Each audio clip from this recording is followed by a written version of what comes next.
I don't love you anymore, Daniel. That's how my day started. No warning, no build-up, just the clink of her spoon against the coffee mug and those 5 words that gutted everything I thought was real. I stared across the breakfast table, my toast halfway to my mouth. The sunlight coming through the blinds made her hair glow, soft and golden, like the woman I'd fallen in love with 8 years ago. Except the warmth I used to feel wasn't there anymore. It was gone, replaced by something cold and final. "Excuse me?" I asked, even though I'd heard her perfectly. "I said I'm not happy, Daniel," she repeated, this time softer. "I haven't been for a long time." I set my toast down, my hands trembling slightly. "Is this about the trip? I know I've been busy lately, but I thought—" She sighed, interrupting. "It's not about a trip, or work, or one fight. It's just us. I feel like we're just going through motions. You're always tired, I'm always lonely, and I don't even know when we stopped being a couple." Her voice cracked just a little, and for a second, I wanted to reach out, to tell her I'd fix it, whatever it was. But something in her eyes stopped me. They weren't sad, they were relieved. Relieved. That's when my stomach sank. Because that look doesn't come from someone who's just realizing they're unhappy. It comes from someone who's already decided what they're going to do about it.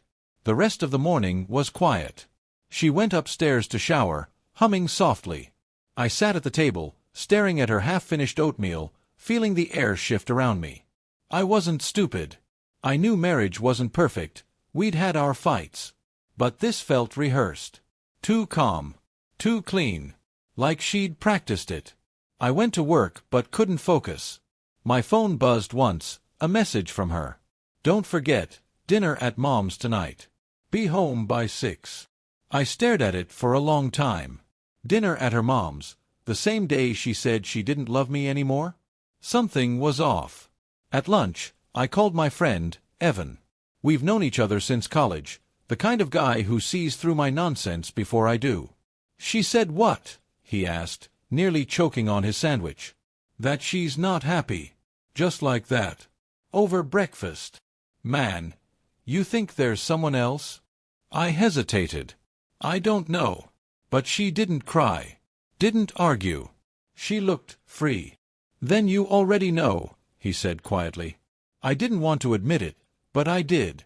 I'd noticed little things. Her phone always face down, late nights, working on a project. That sudden interest in yoga she'd never mentioned before. And the new perfume.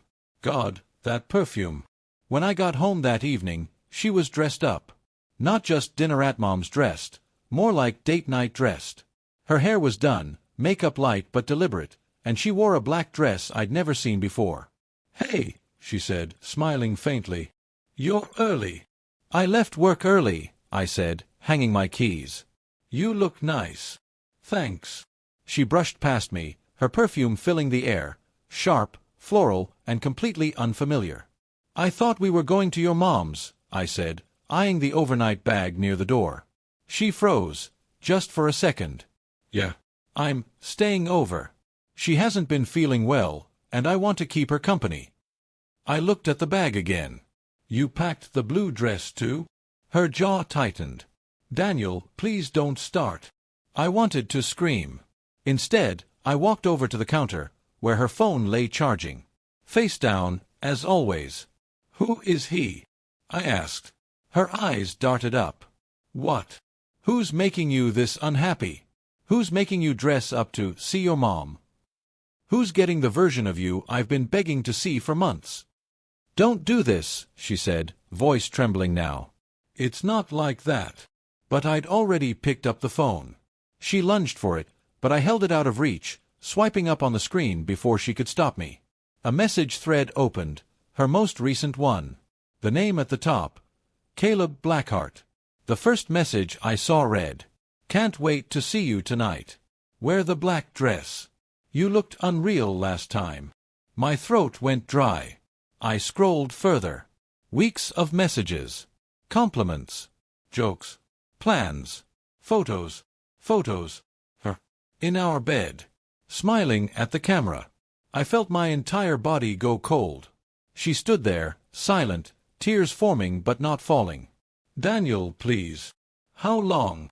My voice cracked. How long, Lily? She pressed her hands to her mouth. It just happened. I didn't plan it. I was lonely, and you were so distant, and— Don't you dare blame me, I snapped. You could have talked to me. You could have left me. But you lied to me. Slept with someone else and still made me breakfast every morning. Her tears came then, but they didn't move me. For the first time, I saw her for what she really was. Someone who'd already left me, just hadn't said it out loud yet. I didn't yell. I didn't break anything. I just walked upstairs, pulled a suitcase from the closet, and started packing. Where are you going? She asked from the doorway, voice small. Home, I said.